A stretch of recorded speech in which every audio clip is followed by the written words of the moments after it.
अस्सलाम वालेकुम प्यारे दोस्तों। अस्सलाम वालेकुम प्यारे दोस्तों। आज हम 9th क्लास का नया टॉपिक स्टार्ट कर रहे हैं। आज का हमारा टॉपिक है पल्मोनरी एंड सिस्टेमिक सर्कुलेशन। जिस्म के अंदर जो खून जाता है और जो वापस आता है उसकी सर्कुलेशन को हमने दो कैटेगरीज में डिवाइड कर दिया है। दो कैटेगरीज में कैसे डिवाइड किया है समझिएगा। एक जो है लंग्स की तरफ खून जाना और लंग्स से वापस आना, इसको हम कहते हैं पल्मोनरी सर्कुलेशन। और दूसरा पूरे बॉडी के हिस्सों को लंग्स के अलावा खून जब जाता है और फिर बॉडी से होके वापस आता है उसको हम कहते हैं सिस्टेमिक सर्कुलेशन। देखिएगा, दिल के चार जो है खाने हैं। देखिए, right atrium right ventricle, left atrium left ventricle. Right side पर हमेशा डीऑक्सीजनेटेड ब्लड होता है, ऐसा ब्लड जिसके अंदर ऑक्सीजन की कमी है।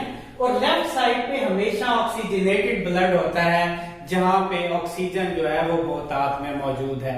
अब देखिएगा, सबसे पहले पल्मोनरी सर्कुलेशन को डिस्कस करते हैं। राइट एट्रियम से डीऑक्सीजनेटेड ब्लड जो है वो पल्मोनरी आर्टरी के जरिए से लंग्स तक पहुंचता है। डीऑक्सीजनेटेड ब्लड लंग्स में आ गया, लंग्स में यहाँ पे ब्लड के साथ जो है तब्दीली होती है। क्या तब्दीली होती है? लंग्स में जाहिर है हम सांस लेते हैं तो ऑक्सीजन अंदर जा रही है और कार्बन डाइऑक्साइड बाहर आ रही है। वो ऑक्सीजन जो है वो कहाँ इस्तेमाल होती है और कार्बन डाइऑक्साइड कहाँ से पैदा होती है, ये देखते हैं। अब डीऑक्सीजनेटेड ब्लड लंग्स में आ गया। डीऑक्सीजनेटेड ब्लड यहाँ पे लंग से ऑक्सीजन ले लेता है और कार्बन डाइऑक्साइड जो है वो लंग्स को दे देता है। अब ऑक्सीजन ले ली खून ने लंग्स में से और कार्बन डाइऑक्साइड लंग्स को दे दी, तो अब इसमें ऑक्सीजन आ गई, ये ऑक्सीजनेटेड ब्लड बन गया।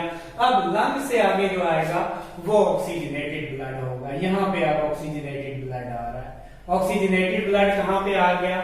लेफ्ट एट्रियम में। और लंग से कौन सी नाली इसको वापस लेके आई? पल्मोनरी वेन लेफ्ट एट्रियम में लेकर आई। अब ये जो हो गई पल्मोनरी आर्टरी और पल्मोनरी वेन जो लंग्स की तरफ खून लेकर जा रही है और लंग्स से खून को वापस आ रही है, ला रही है। इस पल्मोनरी जो आर्टरी और वेन है ये कलेक्टिवली बनाती हैं pulmonary circulation. The supply of blood toward the lungs and from lungs back to heart is known as pulmonary circulation. अब दूसरी तरफ चलते हैं। एक तो ये हो गया पल्मोनरी सर्कुलेशन, हमारे क्वेश्चन का ये पहला हिस्सा था, pulmonary and systemic circulation. Pulmonary circulation उम्मीद है आपको समझ आ गई होगी।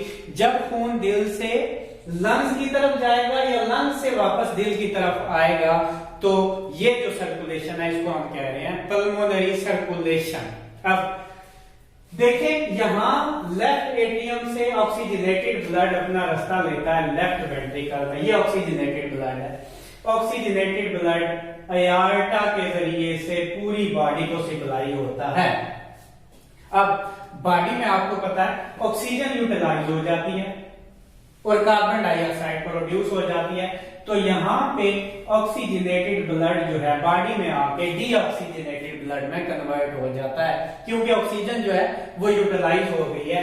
अब डीऑक्सीजनेटेड ब्लड सुपीरियर और इंफीरियर वेना के बाद इसको पूरी बॉडी से इकट्ठा करके डीऑक्सीजनेटेड ब्लड को राइट एट्रियम में लेकर आएंगे। अब देखिएगा दूसरा हिस्सा, एआर्टा के जरिए से पूरी बॉडी को ब्लड सप्लाई होना और फिर इंफीरियर और सुपीरियर वेना केवा की मदद से दोबारा कलेक्ट होकर हार्ट तक वापस आना, ये सिस्टेमिक सर्कुलेशन कहलाएगा। तो उम्मीद है आपको दोनों समझ आई होगी। पल्मोनरी सर्कुलेशन लंग को ब्लड की सप्लाई और लंग से ब्लड का वापस आना, और सिस्टेमिक सर्कुलेशन पूरी बॉडी को ब्लड की सप्लाई और पूरी बॉडी से ब्लड का हार्ट की तरफ वापस आना। तो इस तरह ये दो हिस्से बन गए, पल्मोनरी सर्कुलेशन और सिस्टेमिक सर्कुलेशन। ये था हमारा आज का टॉपिक। अगर आपका कोई क्वेश्चन हो तो आप हमसे जरूर कमेंट्स में पूछिएगा। हमें दुआओं में याद रखिएगा। Thank you very much.